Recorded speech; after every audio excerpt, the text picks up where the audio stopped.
There are people in this world who walk through life a little more quietly than others. They don't have a large group of friends. Their phone doesn't ring very often. Friday nights are usually spent alone, and somehow that feels okay to them. People around them sometimes wonder what is wrong, but the truth is, nothing is wrong. In fact, something might be very right. If you have few friends or no close friends at all, it doesn't mean you were broken. It doesn't mean you failed at being human. It might mean something completely different. It might mean you carry traits that are rare, deep, and honestly, quite beautiful. Let's talk about 5 of them. The first trait is that you think deeply. Most people move through the day on the surface. They talk about the weather, about what they watched last night, about small things that fill up the silence. And there is nothing wrong with that. But you are different. You think about why people do what they do. You think about time, about meaning, about what really matters.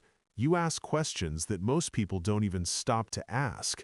And because of that, small talk feels exhausting.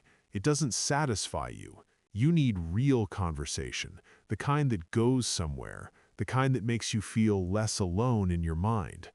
Those conversations are rare, so close friendships become rare too. The second trait is that you feel everything very deeply.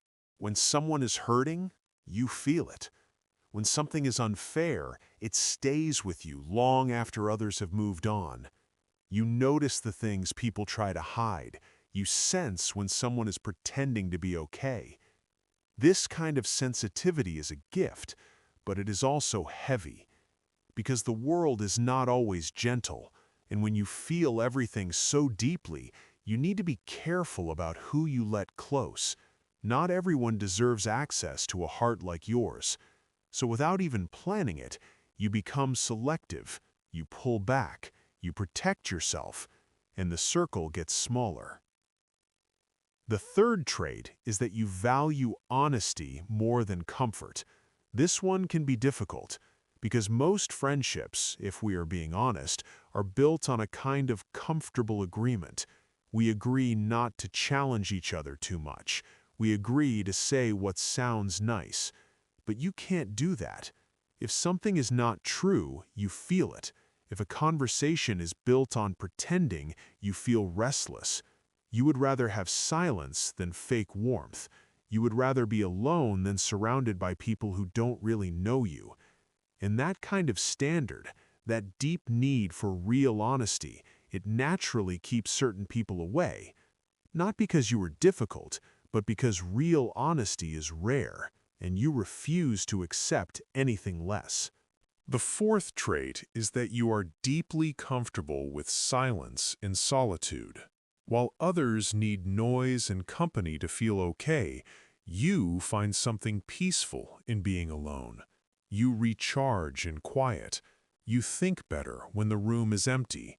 You enjoy your own company in a way that many people never learn to do. And this is actually a sign of a very healthy relationship with yourself. But it does mean that the urgency to go out, to fill every weekend with people and plans, simply isn't there for you. You don't feel that pull. So the friendships that need constant contact, constant availability, they slowly fade. Not because you don't care, but because your needs are different. The fifth trait is that you have very high standards for connection, not for people in general, but for closeness. You are kind to everyone. You are respectful, warm, and open. But to let someone truly in, to call someone a real friend, that means something serious to you. It means trust. It means they have seen you, the real you, and stayed. It means the relationship has depth, not just history. Most people you meet are good people, but not every good person becomes a close friend, because you are not looking for company, you are looking for something that feels like home, and that is not easy to find. So if you have very few friends, or none that feel truly close, please hear this. You are not failing at life. You are not too much or too difficult or too different. You are simply someone who refuses to pretend, someone who feels deeply, thinks deeply, and loves deeply, even if quietly. And the truth is, one real connection, one person who truly sees you, is worth more than 100 relationships built on nothing real. You are not lonely because something is wrong with you. Maybe you are lonely because you have not yet found the people who are built like you. And they are out there, quiet, deep, honest, and waiting for exactly what you have to offer. Keep going. Keep being exactly who you are.